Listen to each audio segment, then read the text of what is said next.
Les informations expliquées dans cette vidéo sont extraites de mon livre Guide spirituel et médiumnité que vous pouvez commander sur Amazon ou sur mon site internet. Les liens sont en barre d'infos sous cette vidéo. Bonjour à tous, dans cette vidéo je vais vous parler des chakras et vous expliquer à quoi servent-ils. Tout être vivant possède plusieurs chakras. Les chakras seraient au nombre de 88 000 sur l'ensemble du corps humain. Mais on dénombre essentiellement 7 chakras principaux, situés de bas en haut de la colonne vertébrale. Ils sont tous associés à un mantra, à une fréquence. Nous possédons tous 7 chakras représentés par des couleurs, chacun des 7 points du corps où se concentre l'énergie vitale. Ils s'étendent de la base de la colonne vertébrale jusqu'à la base du crâne et suivent l'axe de la colonne vertébrale. Ils sont reliés 2 à 2, le 1 au 7, le 2 au 6, le 3 au 5 et le chakra 4, c'est le cœur relié au thymus. Ils s'associent lors de soins à la lithothérapie, c'est-à-dire à une pierre de la même couleur que le chakra et également à leur mantra respectif. Leur rôle est de recevoir et d'émettre une énergie vibratoire qui agit sur nos organes. Il suffit d'un seul chakra déréglé pour que ce soit le désordre. Beaucoup de pathologies physiques et psychiques provoquent des blocages, des déséquilibrages énergétiques. Donc cela provoque une perte d'énergie, des fuites énergétiques. Le fait de travailler sur nos chakras permet de réveiller la circulation énergétique bénéfique sur le plan physique et spirituel. D'où l'importance de faire des soins régulièrement auprès d'un énergéticien ou d'un magnétiseur. Passons maintenant à la présentation de chaque chakra. Premier chakra, chakra racine.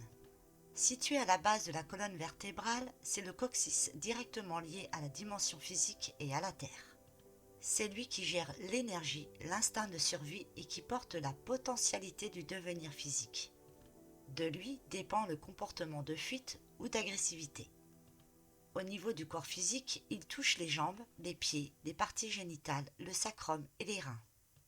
Il gère également les glandes surrénales. Son corps énergétique est le corps physique. Quand il est équilibré, il vous apporte confiance, sécurité, relations harmonieuses avec la mer, l'argent, le travail. Par contre, quand il est déséquilibré, vous serez dans le doute, la peur, l'insécurité, d'où l'importance de bien rester ancré. Sa couleur est le rouge, une couleur chaude, stimulante, qui donne de l'énergie, du courage, de la force et l'esprit d'entreprise. On peut l'associer à la pierre jaspe rouge. Son mantra se nomme l'âme. Il a une fréquence de 256 Hz. Deuxième chakra, chakra sacré. Situé à 3 largeurs de doigts sous l'ombilic, il gère la vitalité, la capacité de mouvement, l'équilibre et la sexualité. Physiologiquement, il est en rapport avec le bassin, les hanches, le sacrum, les vertèbres lombaires et les parties génitales. Son corps énergétique est le corps émotionnel. Quand il est équilibré, il vous apporte plaisir, créativité, relations harmonieuses avec le sexe et la nourriture. Par contre, quand il est déséquilibré, vous serez dans la difficulté de vous laisser aller sensoriellement. Il est important de travailler sur celui-ci quand vous êtes sujet à des soucis menstruels, préménopause, ménopause ou après un accouchement. Sa couleur est l'orange, couleur joyeuse, stimulante et qui donne de l'énergie. C'est une excellente couleur pour la créativité. On peut l'associer à la pierre cornaline. Son mantra se nomme VAM, il a une fréquence de 288 Hz. Troisième chakra, le chakra du plexus solaire. Situé au centre de votre corps, il gère les émotions non élaborées. Il concerne les énergies émotionnelles, les désirs, l'instinct de propriété, le pouvoir personnel. Il est lié au système nerveux autonome, au diaphragme, à l'estomac et aux 6 dernières vertèbres dorsales. Il est en relation avec le pancréas. Son corps énergétique est le corps mental. Quand il est équilibré, vous vous sentez libre. Vous avez le contrôle, le pouvoir au niveau du mental et de l'intellect. Vous avez une bonne image de vous et une belle capacité de rayonner. Par contre, quand il est déséquilibré, vous avez le sentiment d'incapacité à contrôler votre vie. Le jugement, la colère. Vous avez du mal à prendre votre place. C'est le centre de toutes les énergies. Il relie les énergies qui viennent aussi bien de la terre que du céleste. Sa couleur est le jaune, couleur chaude, celle de la lumière, du soleil avec son effet stimulant. C'est aussi la couleur de l'intellect qui aide à la concentration. On l'associe aussi à la pierre citrine. Son mantra se nomme Ram. Il a une fréquence de 320 Hz. Quatrième chakra, le chakra du cœur. Situé au milieu du sternum, juste entre les seins, il gère lui aussi les énergies émotionnelles mal élaborées qui correspondent à l'amour, la compassion, l'altruisme, les sentiments humanitaires. Il est, entre autres, en relation avec le foie, la vésicule biliaire, le cœur, le système circulatoire et immunitaire. Son corps énergétique est le corps astral. Quand il est équilibré, vous avez la capacité d'aimer, de donner et d'accepter. En travaillant sur lui, vous accroîtrez votre confiance en vous. Sa couleur est le vert, couleur de l'équilibre, de la guérison et de l'harmonie. Elle est bénéfique pour calmer le stress. On peut l'associer à la pierre malachite. Son mantra se nomme Yam. Il a une fréquence de 341,3 Hz. Chakra numéro 5, chakra de la gorge. Situé au niveau de la gorge et s'étend sur les oreilles, il correspond au plexus cervical et gère tout ce qui touche à l'expression de soi, à la réceptivité et à la créativité. C'est le centre de la communication, de l'expression et du jugement. Quand il est équilibré, vous avez la capacité de vous exprimer, d'écouter et de suivre votre intuition. Un sentiment d'une force qui vous guide et qui vous accompagne. Par contre, quand il est déséquilibré, vous avez des difficultés à vous exprimer de ce que vous ressentez, de ce que vous voulez. Il provoque un grand manque de confiance en soi et en vos décisions. Son corps énergétique est le corps éthérique. Il favorise la clairaudience. Sa couleur est le bleu, couleur de l'expression, de la parole et de la communication. C'est l'esprit de vérité et du devoir. Le bleu est reposant, relaxant et apaisant. On peut l'associer à la pierre célestine bleue. Son mantra se nomme Am. Il a une fréquence de 384 Hz. Sixième chakra, chakra du troisième œil. Situé à la racine du nez, à 1 cm au-dessus du point placé juste entre les deux sourcils, on le nomme le troisième œil.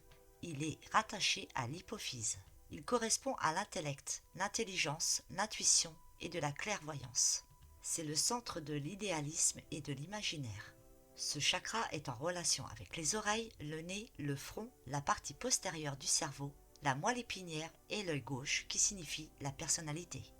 Quand il est équilibré, vous avez la capacité de voir les motivations au-delà des actions. Il permet également de vous connecter au monde parallèle et de canaliser les messages de l'au-delà. Par contre, quand il est déséquilibré, vous ressentez une confusion sur votre nature profonde et vous avez tendance à vous arrêter à la surface des choses. Son corps énergétique est le corps bouddhique. Sa couleur est le violet, couleur qui se rapporte à la spiritualité, elle aide à la méditation. Elle vous donne accès au monde parallèle, on peut l'associer à la pierre, l'améthyste. Son mantra se nomme Om. Sa fréquence est de 426,7 Hz. Septième chakra, le chakra couronne. Situé au sommet du crâne et correspond au devenir spirituel, à la transcendance et à la conscience supérieure. Il porte une spiritualité réelle et pas simplement intellectuelle. Il est lié à la partie antérieure du cerveau, de l'œil droit, qui signifie votre structure. Sur le plan glandulaire, il est rattaché à l'épiphyse pinéale. Les énergies de l'univers, du céleste, passent par lui afin de se nourrir de ses bienfaits. Quand il est équilibré, vous ressentez l'expérience d'unité totale, omniscience, omniprésence. Vous vous sentez connecté, relié au grand tout. Par contre, quand il est déséquilibré, vous avez le sentiment d'être séparé, isolé, avec une perception que la vie n'a pas de sens, d'une absence de direction et vous procure un souci avec l'autorité. Son corps énergétique est le corps causal. Sa couleur est l'indigo, couleur sédative. Elle augmente l'intuition, la connaissance divine liée à la responsabilité. On peut l'associer à la pierre du lapis-lazuli. Son mantra se nomme Om. Sa fréquence est de 480 Hz. En ce qui concerne le chakra du thymus, je vous en reparlerai dans une autre vidéo sur les chakras supérieurs, car celui-ci fait partie des 5 chakras supérieurs. Maintenant, parlons un peu des mantras et de leur fréquence. Comme vous pouvez le voir, si on regarde la fréquence du premier chakra, le chakra racine, vous voyez qu'il n'a pas la même fréquence que les autres. Plus vous allez remonter dans les chakras, plus la fréquence sera plus haute. Les mantras sont des fréquences sonores et des formes pensées de lumière. La forme pensée est en quelque sorte un égrégore individuel qui n'est généré que par la pensée d'un seul individu. C'est la concrétisation d'une pensée émise que l'on transmet ou dispose dans un emplacement spatio-temporel spécifique à sa personnalité. Lorsque vous écoutez des mantras, leurs fréquences respectives deviennent lumineuses et sonores, non seulement se purifient, mais produisent aussi une expansion de votre corps mental et spirituel. C'est pour cela que parfois, lors d'une méditation, nous nous dirigeons vers celle qui propose des fréquences spécifiques en lien avec le chakra que l'on souhaite activer, purifier et mettre en lumière. Et pour terminer, qu'est-ce que c'est un mantra ? Un mantra est un mot ou un ensemble de mots qui va être répété ou entendu lors d'une méditation. Le son est une vibration, une fréquence. Lorsque l'on chante ou écoute un mantra, cette fréquence se diffuse dans notre corps et notre conscience. En chantant, la langue touche sur le palais certains des 84 points méridiens qui vont permettre de changer la composition des fluides chimiques cérébraux, ce qui affecte le corps, le mental et l'esprit. En chantant ou en écoutant un mantra, on met en mouvement une séquence de vibrations qui vont permettre de diriger son mental et de créer des effets positifs du mental. On harmonise sa conscience avec la conscience de l'infini. Un mantra permet de changer l'état de conscience. Le bonheur, la joie, la peine, les regrets, etc. sont des fréquences du mental. Ce sont des programmes. Par la pratique de mantras, qui sont des fréquences porteuses de l'infini, on diffuse et on ancre en nous ces nouvelles vibrations.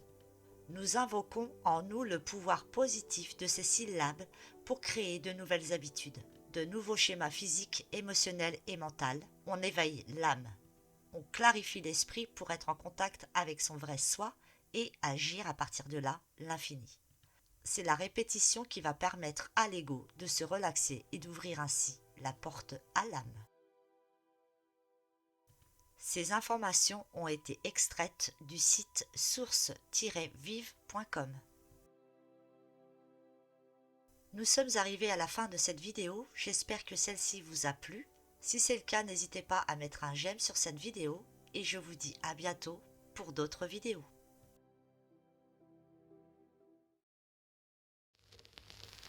Merci d'avoir visionné cette vidéo, je vous dis à la semaine prochaine, abonnez-vous et surtout prenez soin de vous.